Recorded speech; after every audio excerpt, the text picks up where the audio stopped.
नमस्कार, आपण पाहताय कोकणचं नंबर 1 महा चॅनल कोकण सात लाईव्ह. बातमीपत्रात आपलं स्वागत. सुरुवात करूया हेडलाईन्सनं. 57 कोटींच्या नळपाणी योजनेच्या कामात घोटाळा, संजीव परब यांचा गंभीर आरोप. रोरो सेवा प्रवाशांना न परवडणारी, परशुराम उपरकर यांची टीका. आणि सत्ताधारी नगरसेवका धुडाला भडका, सावंतवाडी नगर परिषदेत जोरदार चर्चा.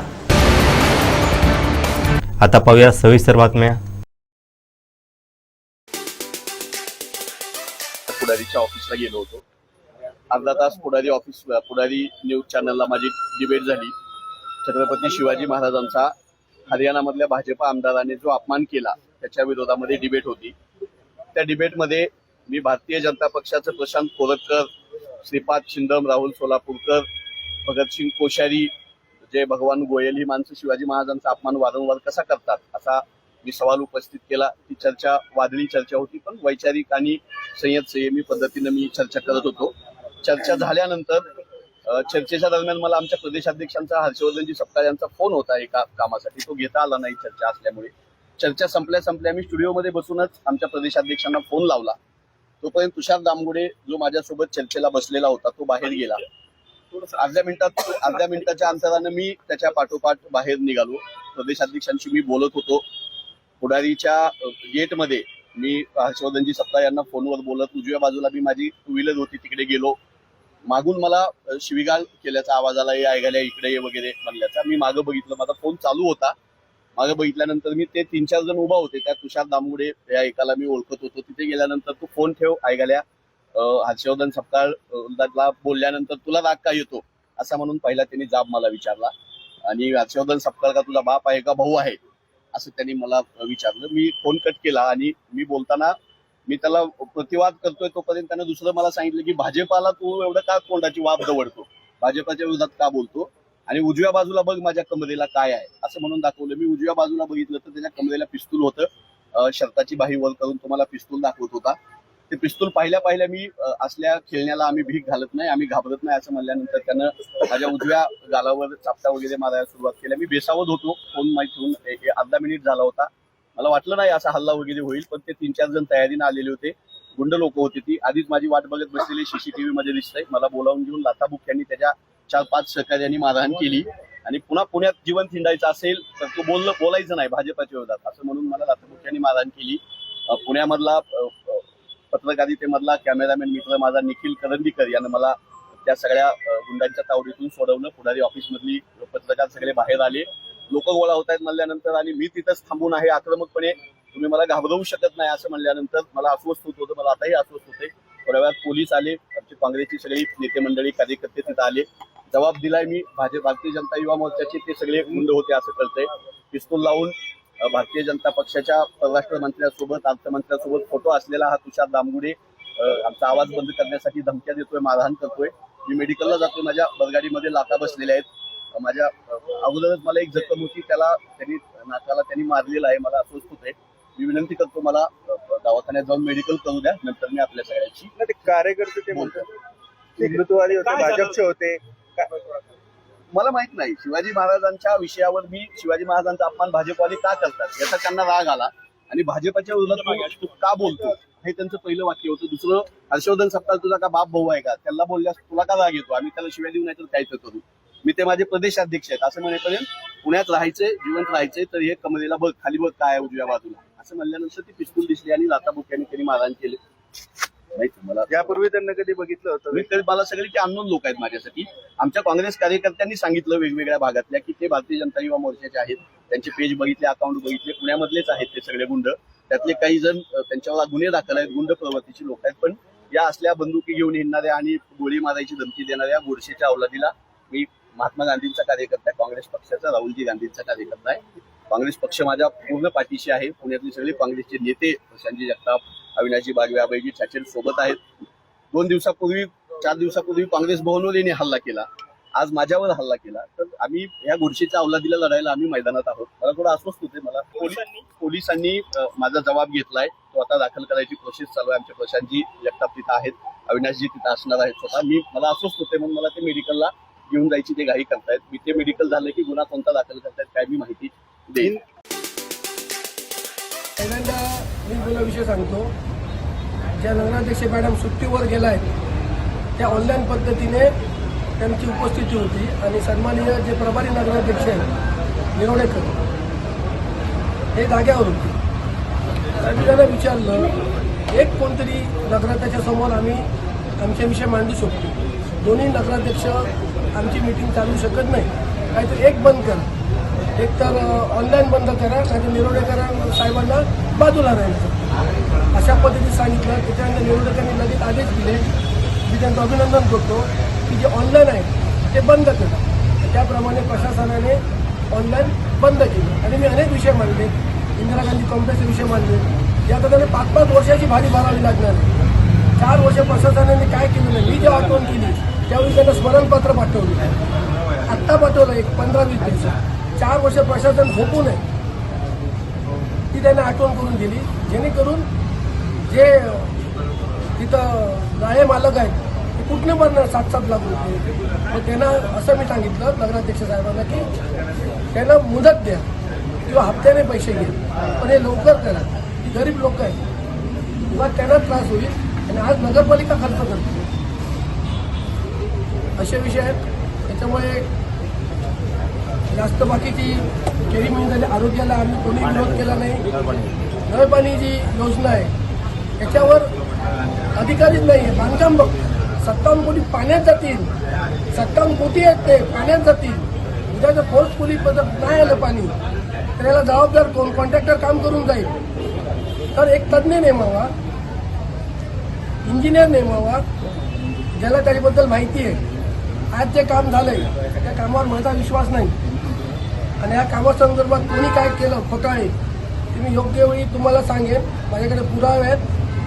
परिस्थिती निर्माण झाली, कुठे कुठे मिटिंग झाल्या आणि काय काय केलं आणि बांधकाम खात्याकडे कसं काय केलं हे मी दाखवलं आणि आजपर्यंत मी बोललो ते करून दाखवलेलं आहे.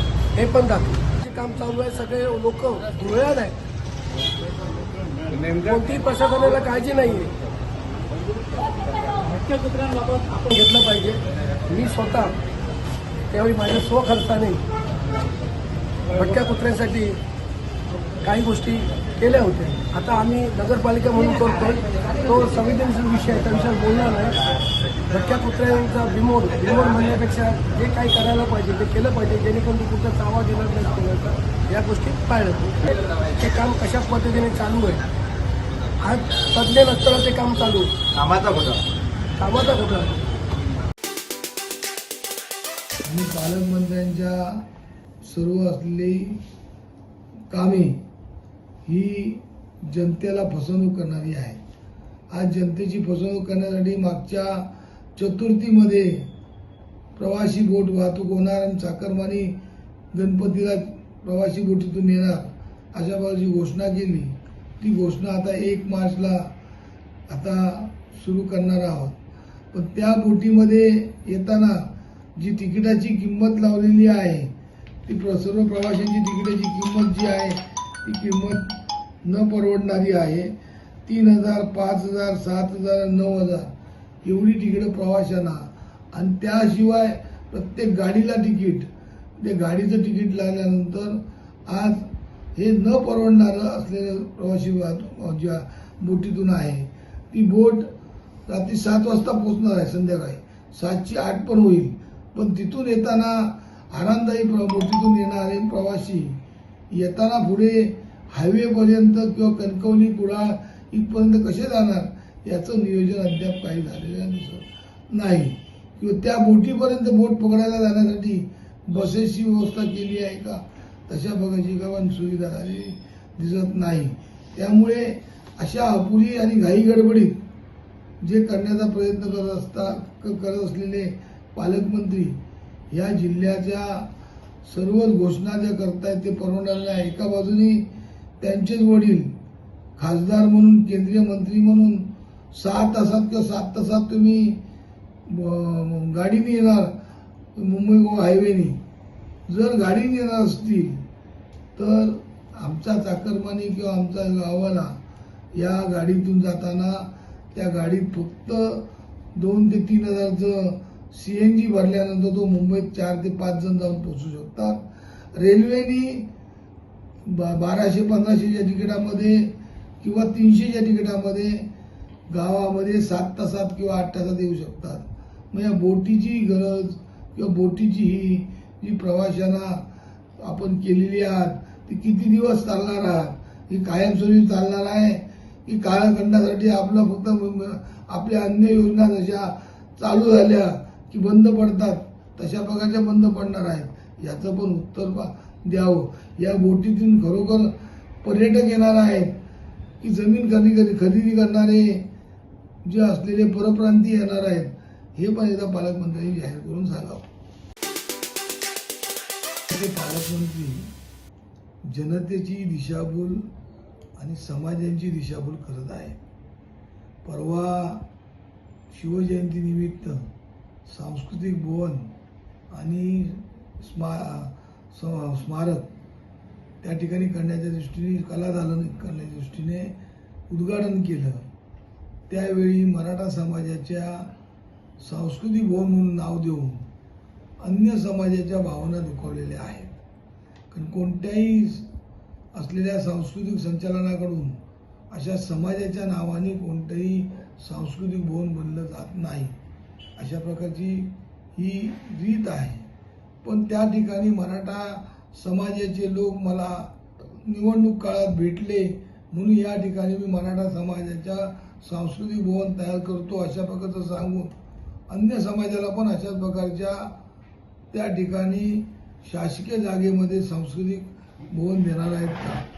आज त्यांच्या मतदारसंघातला असलेला ब्राह्मण समाज, गावित समाज, भंडारी समाज किंवा अन्य समाज जे आहेत या सर्व समाजांना, वैश्य समाज आहे या समाजांना अशा प्रकारची तुम्ही अशीच सांस्कृतिक भवनं शासकीय जागेत देणार आहात का? याचं प्रश्नाचं उत्तर पालकमंत्र्यांनी द्यावं. आज या ठिकाणी जे सांस्कृतिक भवन करताना एका नटाने मला फोन केला म्हणून मी या ठिकाणी अशा प्रकारचं सांस्कृतिक भवन तयार करतो. पण ज्या असलेल्या सांस्कृतिक भवन जे मालवणमधले सांस्कृतिक भवन त्यामुळे अनेक नट व्यावसायिक नाटकातले अनेक नटांनी जी आपली असलेली व्यथा किंवा असलेली जी दशा त्या ठिकाणी मान्य केली किंवा काही रीलच्या माध्यमातून प्रसिद्ध केली, त्या असलेल्या उभारलेल्या मामा वरेलकर नावाचं नाट्यगृह आहे. ज्या मामा वरेलकर हे नाटकाचे जनक आहेत त्या नाट्यगृहामध्ये पण अशा प्रकारची जी परिस्थिती असेल त्यावरती निधी द्यायला आपल्याला जमलं नाही किंवा पालकमंत्री म्हणून ते आपल्या मतदारसंघात नाही म्हणून लक्ष दिलं नाही. तसंच कुडाळमधलं जे मच्छिंद्र कांबळी ज्यांनी 7 समुद्रापलीकडे आपली भाषा नेली, मालवणी भाषा, त्या मच्छिंद्र कांबळींच्या निधनानंतर त्या ठिकाणी जे सांस्कृतिक भवन उभं करण्याचं कुडाळ नगरपंचायतीच्या हद्दीत केलं त्या ठिकाणी पण एका नटाने येऊन त्या ठिकाणी सांगितलं की हे अशा पद्धतीने वाहण्याची गरज आहे, त्यासाठी निधी कमी पडत असेल तर देण्याची गरज आहे. त्या ठिकाणी निधी न देता प्रत्येक कार्यक्रमात निधी कमी पडू देणार नाही अशा प्रकारची भाषणं करून अशा असलेल्या कामाला निधी देता येत नसेल आणि अशा पद्धतीने करत नसाल. त्याचबरोबर हे जे मराठा सांस्कृतिक भवन मुद्दे करण्याचं घोषणा केली त्या ठिकाणी या शहराचा प्रथम नागरिक म्हणून नगराध्यक्षाला कोणत्या प्रकारचं पत्रिकेवर नाव नाही की तिथे बोलवलं गेलं नाही. कारण हा प्रोटोकॉलचा जो आहे हे जिल्हाधिकारी लक्षात आणणे गरजेचं आहे. जिल्हाधिकाऱ्यांनी अशा प्रकारचा प्रोटोकॉल पाळताना नगराध्यक्षांनी कोणत्या पक्षाचा, कोणत्या विचाराचा, कोणत्या सर्व लोकांच्या मताचा असला तरी त्याला त्या ठिकाणी एक नगराध्यक्ष म्हणून बोलवण्याची गरज होती. त्या ठिकाणी बोलवलं गेलेलं नाही. कारण हे सांस्कृतिक भवन उभारल्यानंतर कोणाच्या ताब्यात देणार आहात? ते नगरपालिकेच्या ताब्यात देणार आहात की अन्य कोणाच्या ताब्यात देणार आहात याचा काय निर्णय झाला आहे काय? अद्याप त्या सांस्कृतिक भवनाचं किंवा कलादालनाचं फक्त डिझाईन तयार झालं आहे पण त्याच्यावरती अद्याप टेंडर झालेलं नाही आहे. म्हणजे जनतेची दिशाभूल, जनतेच्या डोळ्यात धूळफेक करण्याचं काम जिल्ह्याचे पालकमंत्री सातत्याने करत आहेत आणि सातत्याने बोलत आहेत. त्याच्यावरती हा आता प्रत्येक जनतेने प्रत्येक समाजाने अशा प्रकारची मागणी करून पालकमंत्र्यांना जाब विचारला पाहिजे की आम्हाला पण आमच्या समाजाला अशा प्रकारचं जी असली सांस्कृतिक भवन द्या.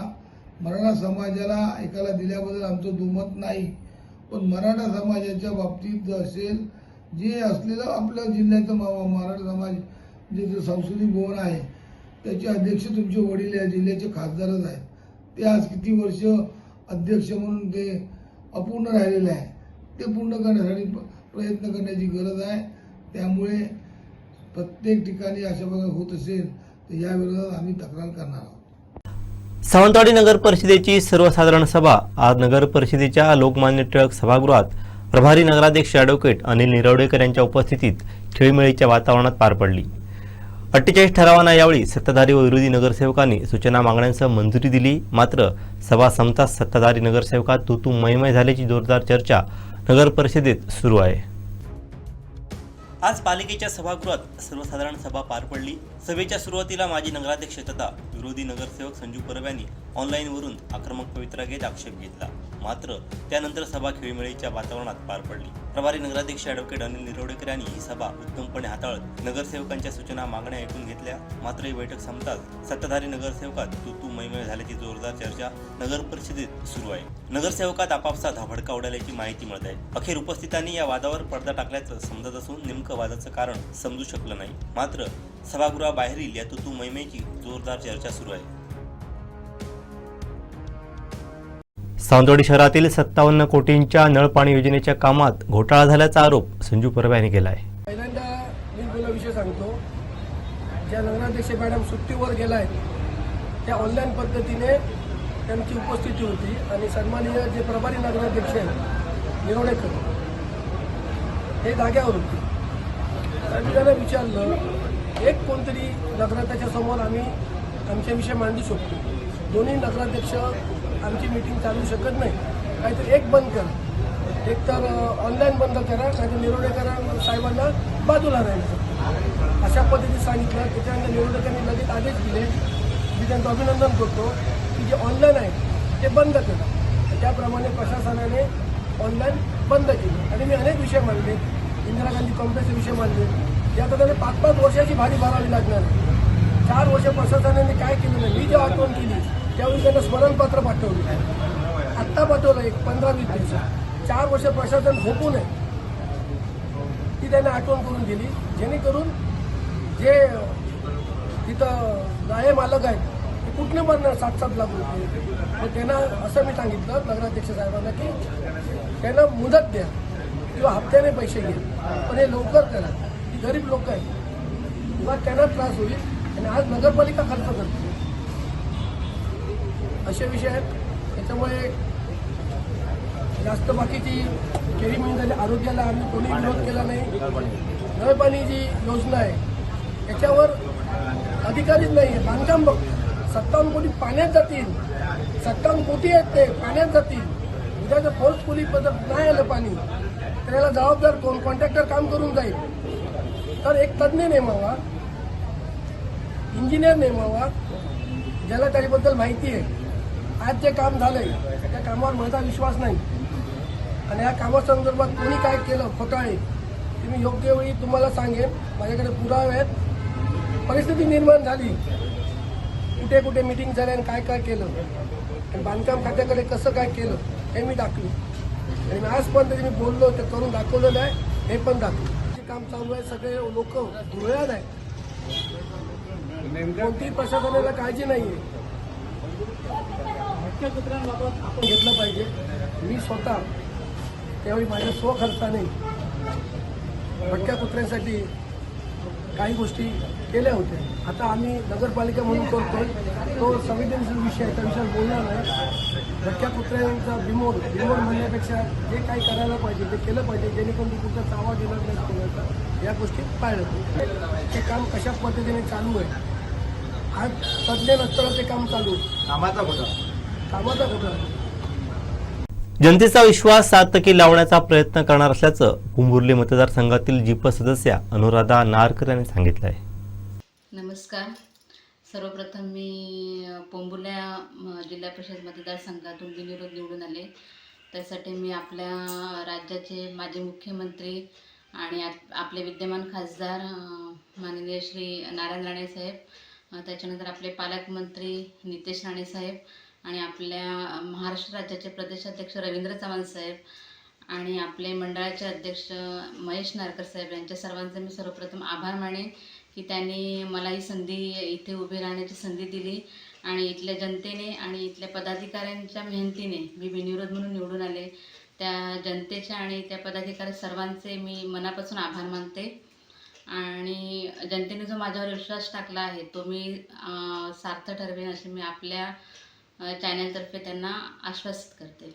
तसेच या मंडळाचे अध्यक्ष महेश नारकर म्हणजे माझे मिस्टर आणि इतर पदाधिकारी यांच्या सगळ्यांच्या समवेत आम्ही इथली जी काही विकास कामे आहेत ती त्यांच्या मदतीने जनतेने जे काही आमच्यावर विश्वास टाकलेला आहे ते विकास कामे आम्ही पूर्ण करेन असं मी ग्वाही देते या आपल्या चॅनलमार्फत. आणि कोकण साथ या चॅनलला माझ्या वर्धापन दिनास मनपूर्वक शुभेच्छा. मोठ्या प्रमाणामध्ये आपल्या कुडाळ शहरातील आणि अनेक शहरातील लोक, भारतातील जवळजवळ लोक आज नशेमध्ये अधीन झालेली दिसतात. अनेक प्रकारच्या नशामध्ये आपले तरुण पिढी आज बर्बाद होत आहे. अशा या तरुण पिढींना आधार देण्यासाठी भारत नशामुक्त भारत अभियान आयोजित केलेलं आहे आणि या अभियानामध्ये ब्रह्मकुमारी आज आपल्या शहरामध्ये आले आहेत. मी त्यांचे स्वागत करतो आणि मी त्यांच्या या रथाला शुभेच्छा देतो. पंचायत समिती ह्या ठिकाणी तिथल्या कर्मचाऱ्यांना भेट देऊन आपल्या कुडाळ बस स्थानकावर आलेला आहे.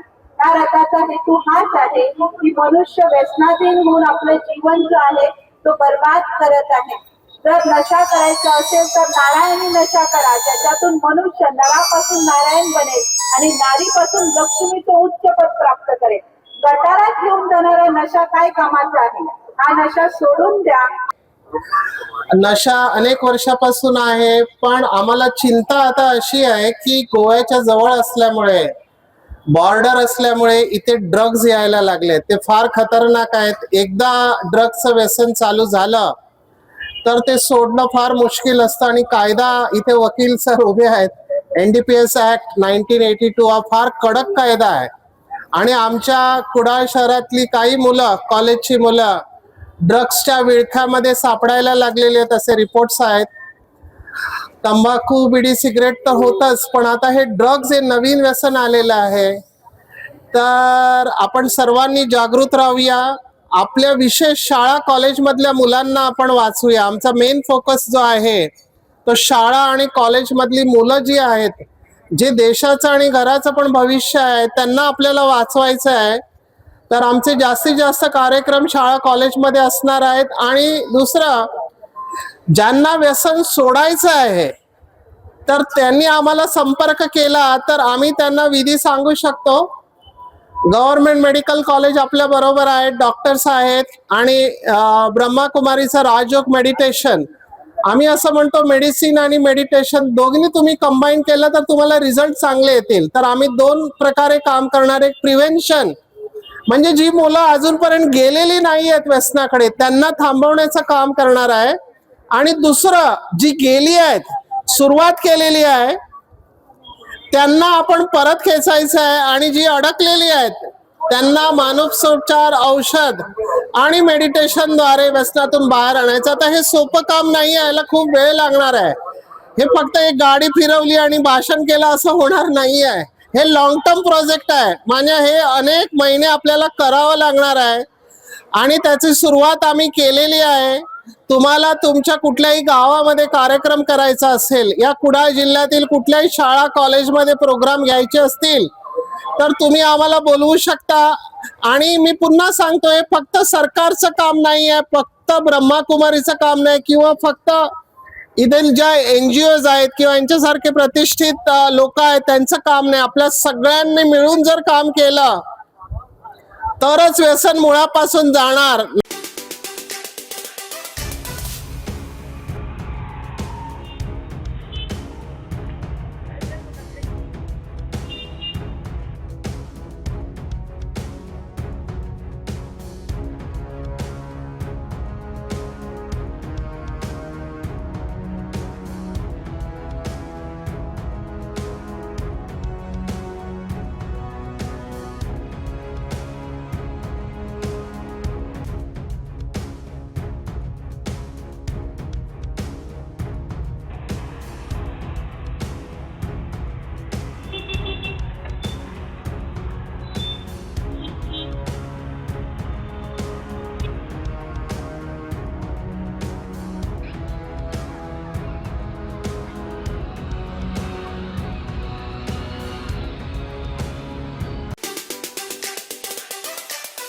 सर्वप्रथम आपल्या देशाचे पंतप्रधान सन्माननीय नरेंद्र मोदी साहेब, तसेच भाजप प्रदेश अध्यक्ष सन्माननीय रवींद्र चव्हाण साहेब, तसेच कोकणचे म्हणजे सिंधुदुर्ग जिल्ह्याचे भाग्यविधाते सर्वांचे लाडके खासदार नारायणराव राणे साहेब, तसेच आमच्या सिंधुदुर्ग जिल्ह्याचे पालकमंत्री नितेशजी राणे साहेब यांनी व आमचे पडेल मंडल अध्यक्ष सन्माननीय महेशजी नारकर साहेब या सर्वांनी माझ्यावरती दाखवलेला विश्वास आणि मला दिलेली संधी ही खरंच माझ्यासाठी अविस्मरणीय आहे आणि ह्या संधीचं सोनं मी नक्कीच करेन.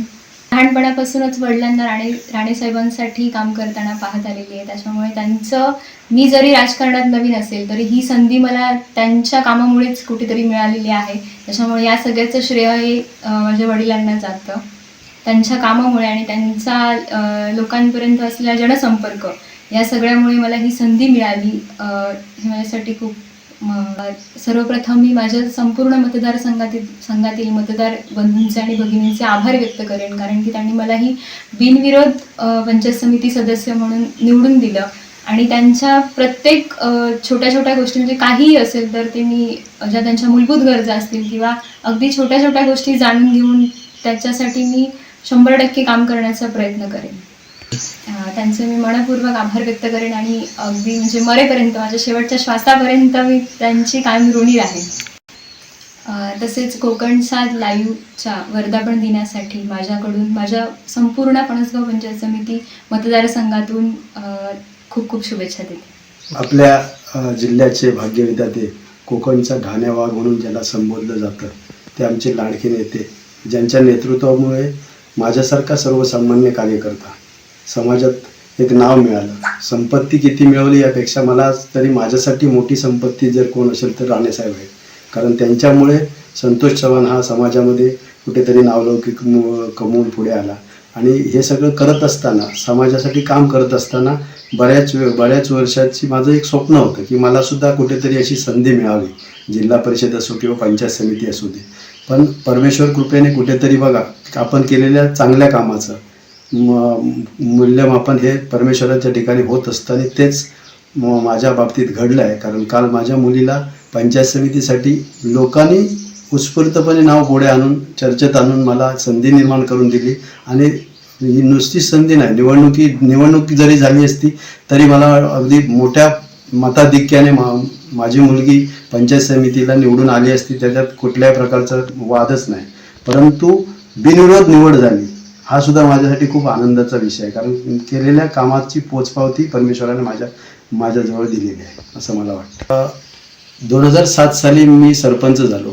तत्पूर्वी 2003ला राजकारणामध्ये सगळ्यात पहिला सरपंच आम्ही या ग्रामपंचायतीवर बसवला, तो 2003ला बसवला. तदनंतर 2003 ते सलग 2027 पर्यंत राणेसाहेब ज्या ठिकाणी आहेत अशा म्हणजे विकास काम करणाऱ्या लोकांच्या मागे राहून आम्ही अशाच प्रकारे आजपर्यंत सरपंच देण्याचं काम आम्ही या ठिकाणी केलेलं आहे.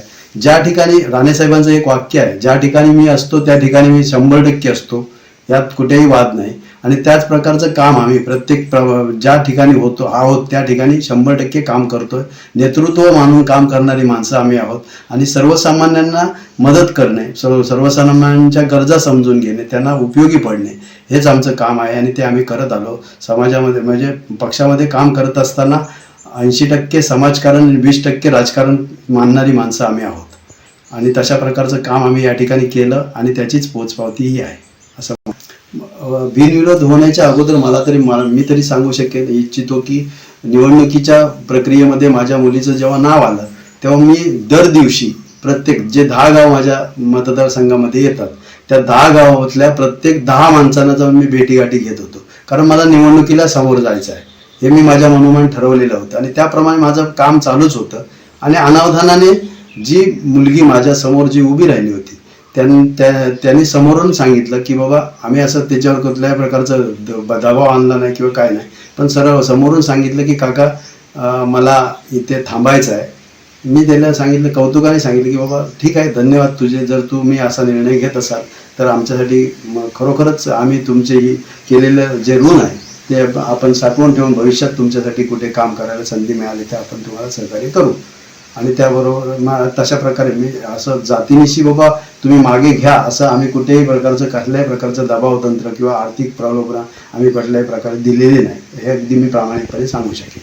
आनंद वाटतो की माझा मित्र बंड्या नारकर, कारण आमची राजकारणामध्ये सुरुवात एका वेळी झाली. बंड्या नारकर आणि मी सर्व साधा एक STD बूथ चालवत असताना बंड्याने लोकांसाठी जे काम केलं आहे, म्हणजे स्वतःच्या STD बूथमध्ये मिळालेलं जे उत्पन्न आहे ते लोकांच्या कामासाठी तो वापरत होता. आणि आज तो माणूस एका मोठ्या चांगल्या स्टेजपर्यंत पोचला आहे. हे मला माझ्यासाठी खूप आनंदाची गोष्ट आहे. सुरुवातीच्या काळात इथे रस्ते पण व्यवस्थित नव्हते. बाईकवरनं प्रवास करून आम्ही पक्षासाठी काम करत होतो, प्रामाणिक काम करत होतो. आणि परमेश्वराने खरोखरच या प्रामाणिकपणे काम केलेल्याची पोच पावते आज कुठल्याही म्हणजे जिल्हा परिषदेच्या जरी दालनात बंड्या नारकर पदसिद्ध जिल्हा परिषद सदस्य होऊन जरी गेला नाही, परंतु आज महाराष्ट्राच्या राजकारणामध्ये सुद्धा बंड्या नारकरचं नाव एवढ्या उंचीवर पालकमंत्री साहेबांनी नेऊन ठेवलं आहे. खूप आनंद वाटतो या सगळ्या गोष्टी. निश्चितच. ओके. त्याचबरोबर कोकण साध लाईव्ह या चॅनलचा आज वर्धापन दिन साजरा होतोय आणि या वर्धापन दिनाला माझ्याकडून मनपूर्वक शुभेच्छा. तुमच्या वाटचालीसाठी श्री रामेश्वराने तुम्हाला चांगल्या प्रकारचं आरोग्य सर्वांना द्यावं अशा प्रकारची प्रार्थना रामेश्वर चरणी करतो. धन्यवाद. शेवटी ठळक घडामोडी पुन्हा एकदा. 57 कोटींच्या नळपाणी योजनेच्या कामात घोटाळा, संजीव परब यांचा गंभीर आरोप. रोरो सेवा प्रवाशांना न परवडणारी, परशुराम उपरकर यांची टीका. आणि सत्ताधारी नगरसेवका धुडाला भडका, सावंतवाडी नगर परिषदेत जोरदार चर्चा. बातमीपत्रात वेळ झाली इथे थांबण्याची. पाहत राहा बदलत्या कोकणचा बुलंद आवाज, कोकणचं नंबर 1 महा चॅनल कोकण साध लाईव्ह. धन्यवाद.